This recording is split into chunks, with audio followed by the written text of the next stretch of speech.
Bismillahirrahmanirrahim. Assalamualaikum warahmatullahi wabarakatuh. Waalaikumsalam warahmatullahi wabarakatuh.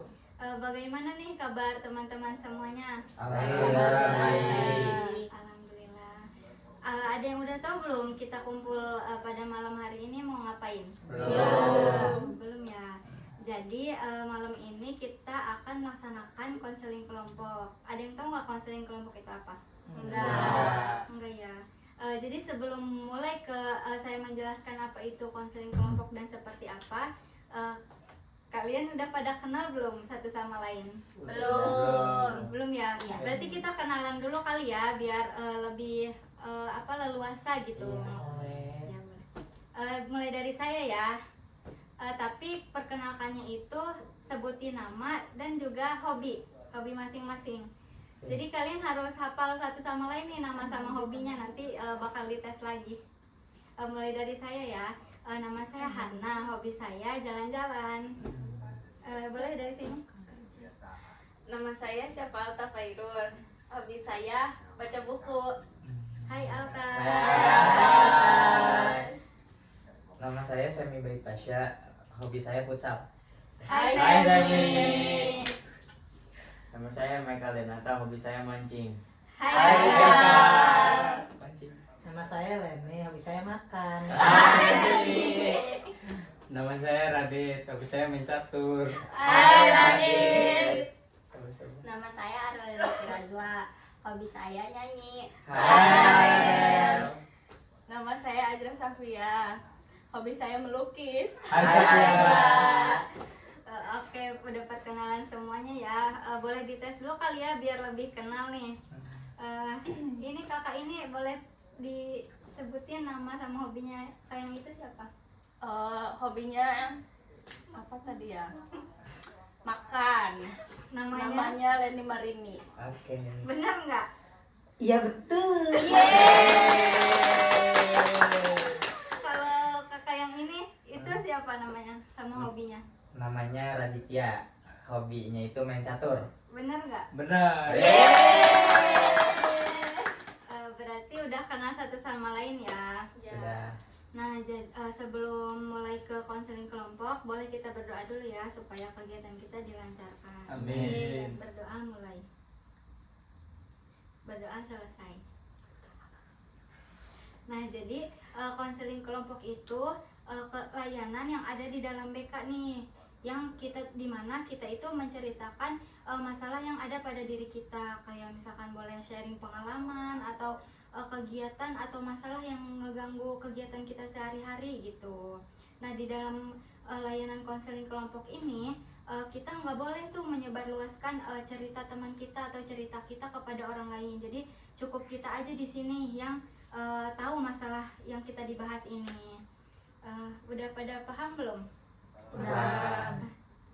Jadi untuk melaksanakan konseling kelompok ini kan kita harus menjaga kerahasiaan supaya lebih percaya nih satu sama lain. Di dalam konseling kelompok itu ada yang namanya ikrar konselor, supaya teman-teman ini bisa lebih menjaga kerahasiaannya lagi gitu. Bukan cuma sesama manusia tetapi juga kepada Allah. Nanti teman-teman boleh ikutin saya ya. Nanti sebutin nama masing-masing. Bismillahirrahmanirrahim. Bismillahirrahmanirrahim. Saya Hana Haura. Saya Ajra Safia. Dengan ini menyatakan bahwa saya sanggup dan bersedia menerima, menyimpan, memelihara, menjaga, dan merahasiakan segala data dan atau keterangan lainnya yang saya terima baik dari teman kelompok saya atau dari siapapun itu, yaitu data dan atau keterangan yang tidak boleh dan tidak layak diketahui oleh orang lain. Nah, jadi teman-teman semua tidak boleh menyebarluaskan cerita atau masalah yang telah kita bahas pada malam hari ini. Bagaimana nih teman-teman, udah siap belum? Siap. Oke, tidak ada yang boleh memainkan handphone atau apapun ya. Kita fokus untuk melaksanakan konseling pada malam ini. Nah, dari teman-teman nih, ada nggak sih yang menurut kalian nih, aduh aku nih kayaknya lagi banyak masalah nih sampai kayak ganggu pikiran banget gitu, jadi nafsu makan juga jadi berkurang gitu. Nggak mungkin kan kita hidup tanpa masalah atau tanpa Betul. pengalaman Iya. gitu. Betul. Nah, dari teman-teman ada yang mau sharing atau menceritakan masalah atau pengalamannya nggak? Aku Boleh. jadi ada beberapa masalah yang mengganggu aktivitas sehari-hari biasanya ya, karena akhir-akhir ini tuh nggak tahu kenapa tiba-tiba kayak tiap malam tuh susah tidur, terus kayak paling bisa tidur tuh nanti pertengahan malam, kalau enggak ya paginya lagi gitu tuh kan, itu juga menghambat aktivitas ya. Terus juga kadang-kadang malas ngelakuin hal ini itu gitu tuh. Cara mencegahnya gitu tuh biar kita nggak ngulang-ngulangin itu lagi, karena kan kalau misalnya udah keseringan kayak gitu pasti jadi kebiasaan kan. Maksudnya cara yang efektif lah gitu buat ngehalang itu kayak gimana sih gitu. Berarti inti dari permasalahannya itu susah untuk tidur gitu ya? Iya. Susah untuk tidur malam. Dari teman-teman ada yang pernah ngalamin juga nggak? Atau mau ada solusi? Iya boleh. Oke. Hanya ingin berbagi cerita ya, sama dengan apa yang dialami yang kakak tadi. Saya juga sama, kadang-kadang tidur siang pun susah. Malam kalau belum jam 1 atau setengah 2 ya belum bisa tidur. Memang ada beberapa permasalahan ya, tapi biasanya bisa menghadapi itu gitu. Ya mau tidur aja, tapi akhir-akhir ini sulit sekali untuk tidur gitu. Bahkan memang kadang-kadang ya aktivitas pagi akhirnya kita keteteran gitu, karena memang kurang tidur tadi gitu. Akhirnya kegiatan sehari-hari kita nggak fokus. Itu aja. Berarti permasalahannya hampir sama gitu ya. Iya. Nah, dari teman-teman yang lain ada yang mau ngasih solusi nggak, kayak biar gampang tidur nih harus ngapain, harus baca Quran atau ngapain gitu, atau malah mengalami hal yang sama juga? Saya memberi solusi. Iya boleh, silahkan. Mungkin kita bisa, kalau tidak bisa tidur sampai malam gitu, mungkin bisa menonton film dulu yang kita sukai atau melakukan aktivitas yang kita sukai terlebih dahulu. Seperti itu sih Kak. Berarti Kak Radit biasanya kalau susah tidur itu nonton film dulu gitu ya, Iya. biar bisa cepet tidur. Iya. Oh, seperti itu. Dari teman-teman yang lain nih, ada yang mau berbagi lagi nggak? Saya Kak. Iya boleh. Kalau saya sih, kalau misalnya kan misalkan ada beberapa waktu yang saya nggak bisa tidur gitu kan. Nah, cara mengatasi saya tuh kayak misalnya dengerin musik ataupun kayak nyalain aromaterapi gitu loh Kak, yang wanginya kita suka. Nah, itu kan bikin kita relax. Terus ada juga satu hacks yang bisa dicoba, mungkin nggak tahu ya kalau kayak yang lain tuh works apa enggak, tapi kalau ke saya itu works. Jadi kita tuh bisa ngedip-ngedipin mata kita dengan cepet gitu loh, kayak gini-gini. Itu tuh jadi kayak nanti lama-lama matanya akan memberat sendiri gitu. Matanya lelah gitu Iya. ya. Nanti itu lama kelamaan kalau misalnya kita bantu sama misalnya dengerin musik atau hal-hal yang bisa bikin kita ngantuk gitu, itu bakal bikin cepet tidur kalau saya sih gitu ya. Nah, berarti dari saran dua ini nanti Kak Semi dan juga Kak Leni bisa dicoba mungkin ya, biar lebih mudah gitu untuk tidur. Apa udah pernah dicoba sebelumnya? Iya, boleh. Udah pernah dicoba, bahkan terkadang mendengar murotal gitu ya, tapi tetap tidak, kadang-kadang nggak ngaruh gitu, walaupun kita udah baca doa gitu ya. Terus ya seperti tadi kita mungkin coba untuk scroll TikTok atau hiburan-hiburan yang bisa menghibur kita, tapi terkadang itu tidak bisa gitu. Bahkan kalaupun kita bisa tidur, itu kadang-kadang kita justru mimpi yang memang tidurnya tuh nggak nyenyak gitu tuh, kepikiran aja di bawah alam sadar kita tuh kadang nempel terus kadang-kadang kita kebangun lagi gitu tuh. Walaupun memang hanya sebentar kebangun tapi tidur lagi, dan seperti itu tuh sampai pagi gitu. betul seperti itu tuh. Apakah termasuk anxiety apa gimana? Oh, seperti itu. Mungkin kalau untuk pertanyaan itu kakaknya nanti bisa konsul aja ke konselor dulu, mungkin kalau misalkan kakaknya punya masalah yang berat. Nanti kalau misalkan sekiranya dari konselor itu udah harus ke psikologi, ya nanti juga akan diarahkan untuk ke psikologi. Nah, kalau dari psikologi mungkin masalahnya udah berat banget nih, nanti juga akan disalurkan lagi ke psikiater. Mungkin kakaknya itu udah step yang paling parah lah ya kalau misalkan ke psikiater. Jadi untuk itu mohon maaf saya tidak bisa memberikan solusi dan diagnosa seperti itu.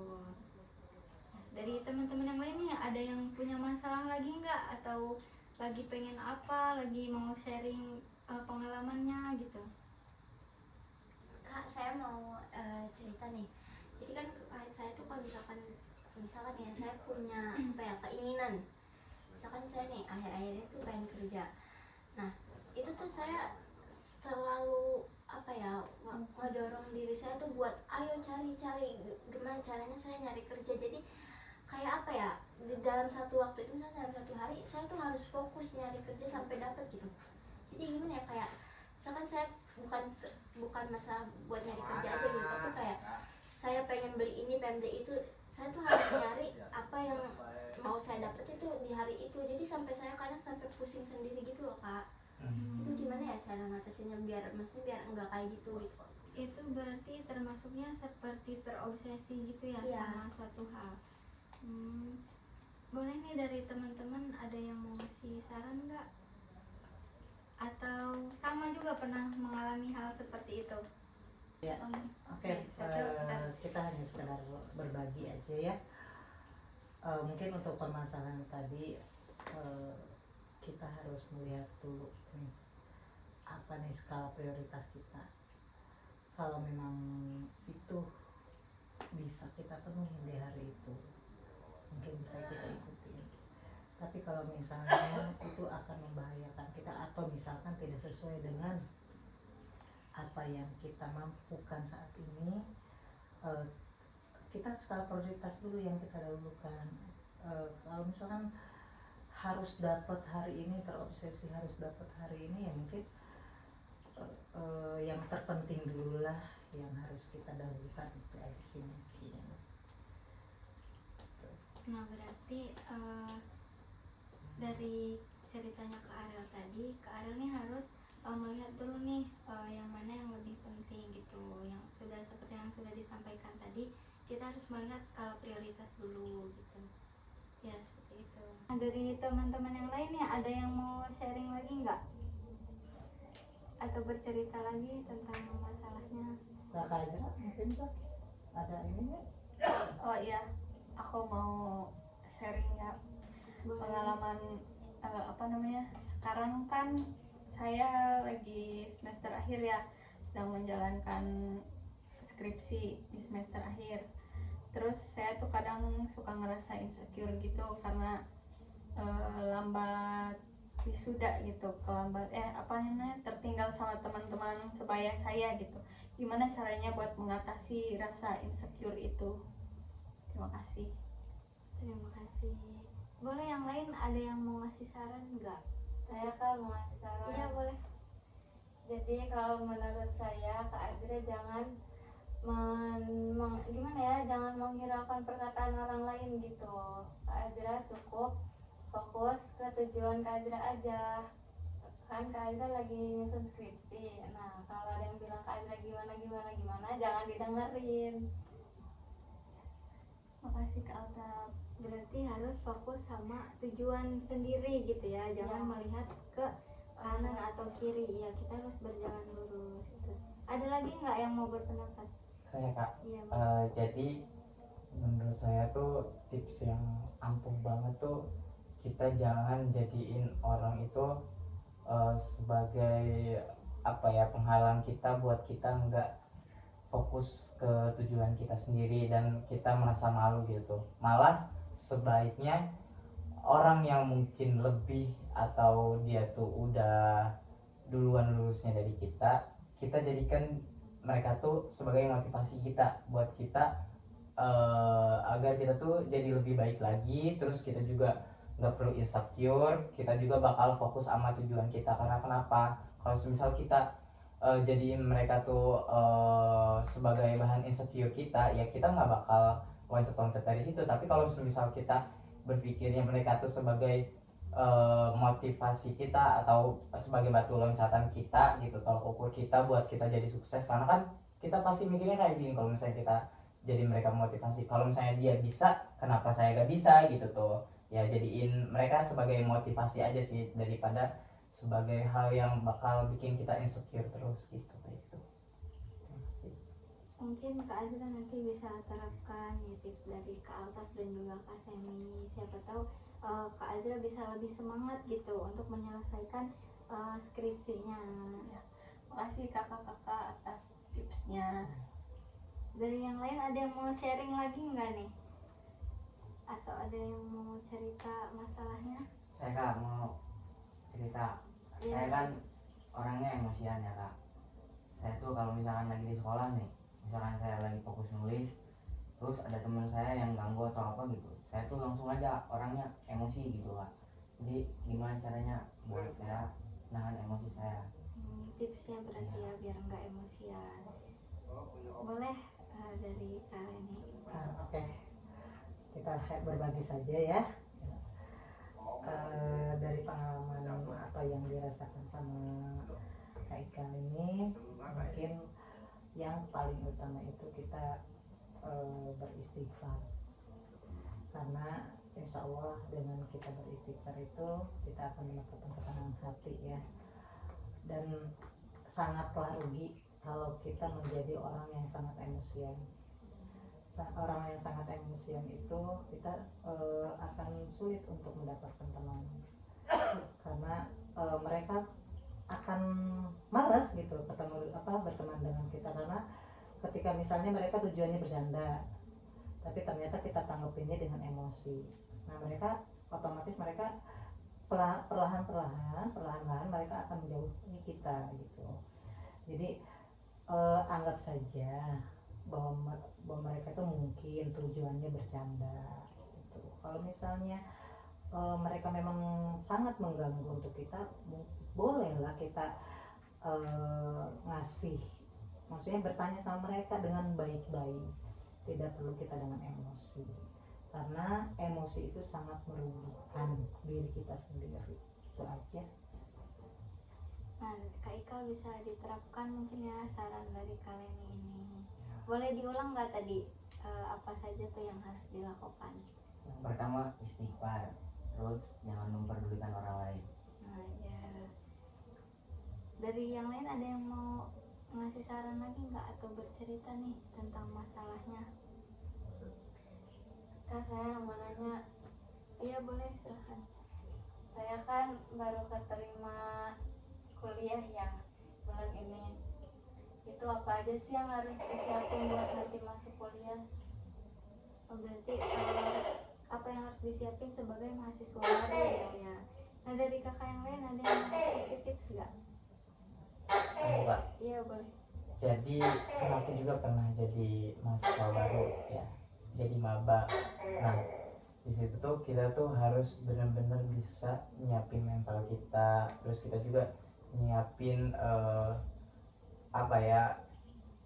kalau misal kita tuh harus mandiri di sana, kita juga nggak boleh takut gitu tuh kalau misalnya udah jadi mahasiswa. Terus jadi mahasiswa juga harus kritis, karena kan mahasiswa tuh ruang lingkupnya terbuka, terus kita juga bisa berekspresi semau kita. Nah tapi kan kita juga harus tetap kritis terus kan, karena kalau misalnya nggak kritis kita bakal terjerumus ke hal yang nggak baik. Karena pas di kuliahan itu kita benar-benar nemuin kayak banyak pergaulan bebas, terus kayak pergaulan-pergaulan yang salah arah. Jadi kita harus benar-benar bisa menjaga mental kita, terus harus berpikir kritis, terus juga harus bisa menjaga diri. Itu sih yang paling penting yang harus disiapin buat nanti kuliah itu. Ada lagi yang mau kasih Saya mau kasih tips ya. Sebagai mahasiswa baru mungkin kita harus, enggak mahasiswa baru aja sih, maksudnya sebagai mahasiswa kita tuh harus punya pikiran yang terbuka. Karena apa? Karena lingkungan kuliah dan lingkungan sekolah itu emang salah satu beda. Kalau misalnya kita pikirannya tuh stuck di situ aja, kita bakal kena culture shock gitu. Jadi sebisa mungkin kita tuh harus bisa apa ya, beradaptasi dan punya pikiran yang terbuka, dan juga kita harus siapin mental karena emang beda banget kayak misalkan mulai dari kita cara belajar kita, terus cara bergaul, terus cara kita menyikapi suatu masalah tuh akan berbeda gitu di bangku sekolah sama di bangku kuliah gitu. Nah, mungkin Kak Anta bisa terapkan nih sebagai persiapan mahasiswa baru ya. Ya, terima kasih kakak-kakak. Oke, mungkin saya mau bisa nambahin juga ya. Iya, boleh. Karena betul tadi kata Arel, dunia mahasiswa itu atau dunia perkuliahan itu sangat jauh berbeda dengan kita saat kuliah karena lingkungan pun berbeda. Ketika kita SMA mungkin kita bertemunya dengan teman satu kecamatan atau mungkin satu kabupaten. Kalau kita memang sudah menginjak ke perguruan tinggi itu kita mungkin ketemu dengan se-Indonesia dari berbagai macam daerah, suku atau adat ya. Dan di situ kita memang benar-benar dituntut untuk mensiapkan mental aku, dan kita harus berhati-hati terhadap lingkungan yang baru karena di sana itu berbagai macam pola pikir, berbagai macam kebiasaan, atau yang pernah saya alami itu hati-hati dengan penyesatan di dunia perkuliahan itu sangat luar biasa. Di sana itu mereka dengan cara halus akan mengajak kita ke dunianya mereka. Nah di situ memang kita harus sangat berhati-hati sekali. Jangan ketika misalkan ada teman kita, karena kita merasa baru di lingkungan tersebut, terkadang diri kita ini takut ya untuk tidak dapat teman gitu. Takut tidak dapat teman karena kita ingin mendapatkan teman. Ketika ada teman baru yang mengajak kita, misalnya kalau itu tidak sesuai dengan hati, mungkin kita punya fondasi ya, saat ini fondasi agama terutamanya, itu gunakan itu sebagai fondasi kita untuk kita bisa terhindar dari hal-hal yang tidak kita inginkan, terutama dalam penyesatan agama. Tuh, karena di luar sana itu sangat luar biasa pengaruh-pengaruh yang bisa mempengaruhi kehidupan kita ke depannya. Bahkan ada, kalau misalnya kita tidak bisa membentengi diri, mungkin tidak hanya penyesatan penyimpangan agama, bahkan kita bisa jadi tidak percaya terhadap Tuhan. Dan itu banyak terjadi dengan teman-teman saya di luar sana ketika saya juga berkuliah gitu. Itu aja. Terima kasih kalian. Nih, tadi kan sempat membahas bahwa kita tuh harus punya pendirian ya di dunia kuliah. Gimana sih? Saya ingin bertanya kepada teman-teman semuanya, gimana sih gitu cara kita menyikapi, kan biasanya ada saja tuh cutting yang mengajak kan, ayo masuk ke sini, organisasi ini, organisasi itu. Nah, bagaimana sih gitu caranya biar kita tuh tetap dengan pendirian kita gitu. Boleh dari teman-teman nih mengungkapkan pendapatnya.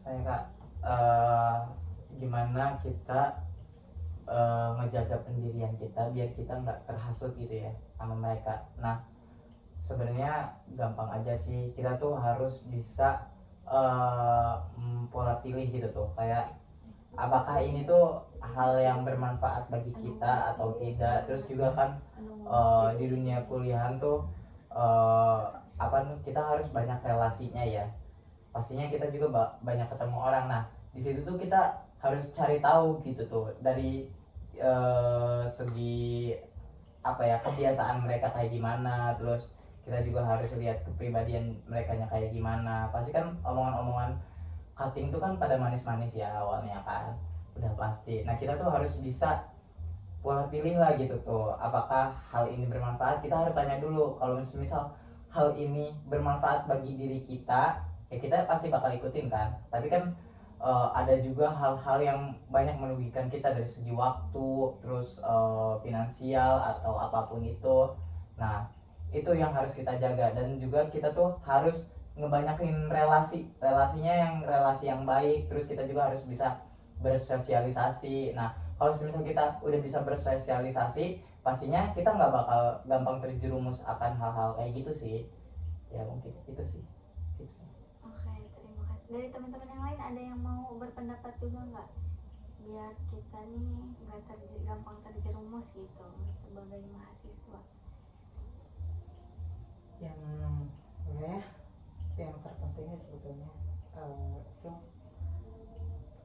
tujuan awal kita masuk kuliah itu kita mau apa, itu yang terpenting. Kita kan mungkin tujuan kuliah kita tuh tidak ingin tidak terpikir sama sekali untuk berorganisasi awalnya ya. Mungkin kita juga bisa konsultasi dengan orang tua terutama, karena mungkin harapan mereka yang memasukkan anaknya ke perguruan tinggi itu, mereka berharap anaknya bisa mengikuti kuliah tanpa harus ada embel-embel ini itu. Bukan berarti orang tua juga melarang anak untuk berorganisasi tidak baik gitu kan, tapi mungkin kita juga kan udah menginjak dewasa nih, bisa memilih antara yang baik untuk diri kita dan keluarga, terutamanya yang memang di rumah tuh ada yang mengharapkan terhadap diri kita untuk menjadi sukses tuh anak-anaknya. Ya ridho orang tua tuh yang harus kita pertahankan itu tuh. Kita mungkin tahu nih harapan orang tua nih kemana. Kalau misalnya kita ingin membuktikan pengabdian kita terhadap orang tua, mungkin kita juga akan bisa menentukan apakah ini kita harus ikutin atau tidak gitu. Dan kita memang betul harus menelusuri organisasi mana yang bisa saya ikutin, karena memang sebetulnya organisasi juga ada menguntungkannya juga, karena kita di situ tuh terbangun relasi yang sangat luas. Tapi jangan sampai kita lupa dengan tujuan awal. Ketika kita sudah terjun ke dunia organisasi, kita lupa dengan tujuan awalnya. Tujuan awal kita ke sana itu memang untuk belajar, kuliah gitu. Dan berorganisasi itu kita ngambil keuntungannya, kita dapat relasi. Nah, itu aja. Terima kasih Kak Leni. Ada yang mau sharing lagi nggak? Saya Kak, ya boleh. Nah, mumpung lagi ngomongin organisasi nih ya, saya punya pengalaman nggak enak gitu, organisasi, tapi bukan yang menyimpang gitu lah, bukan, cuma nggak enak aja bagi saya gitu. Nah, pengalaman itu ke bawah sampai sekarang, dan di pikiran saya tuh kayak itu tuh jadinya bikin saya mikir semua organisasi tuh kayak gitu.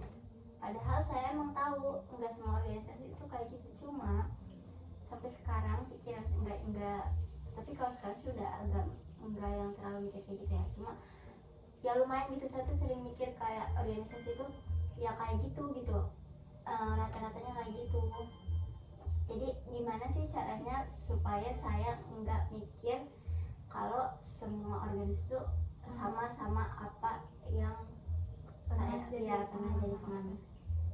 Ada yang mau berpendapat nggak dari pengalamannya Kak Aida?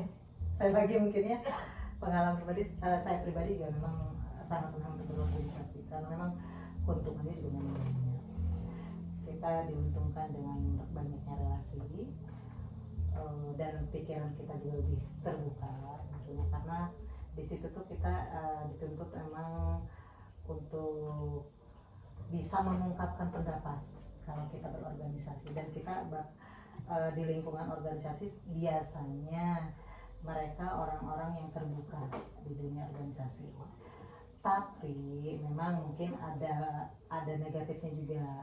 Terkadang dunia organisasi itu kita lupa dengan tujuan utamanya apa gitu tuh. Dan kalau kata kita tuh kebablasan lah ya berorganisasinya. Kalau memang berorganisasi sehat, tujuan kita memang organisasi di kampus juga kan memang mungkin wadah ya, wadah kita untuk bisa lebih punya pemikiran yang terbuka, bisa mengungkapkan pendapat. Tapi banyak juga mereka terlalu asik dengan berorganisasi tapi lupa dengan tujuan awalnya, yang pada akhirnya bisa yaitu memperlambat mereka, akhirnya semesternya bertambah gitu tuh ya. Jadi kita kalaupun berorganisasi kembali lagi harus ingat lagi tujuan kita awal untuk masuk kuliah itu apa. Jadi masuk organisasi tujuannya hanya untuk menambah wawasan gitu aja. Bagaimana Kak Ariel, apakah sudah? Terima kasih ya Kak Leni. Oke, pada pertemuan sesi konseling malam ini mungkin kita cukupkan sampai sini aja. Apakah ada yang mau menyimpulkan dari kegiatan kita? Saya Kak. Iya, boleh. Oke, kesimpulannya dari permasalahan kakak-kakak yang dihadapi, jadilah diri kita sendiri, jangan terlalu mendengarkan orang lain dan fokus pada tujuan kita sendiri. Itu sih Kak. Oke, terima kasih. Nah, saya juga mengucapkan terima kasih kepada kakak-kakak semua yang telah meluangkan waktunya. Mungkin kita akhiri dengan membaca doa lagi kali ya.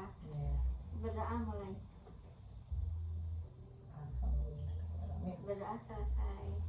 Oke, terima kasih. Wassalamualaikum warahmatullahi wabarakatuh. Waalaikumsalam warahmatullahi wabarakatuh.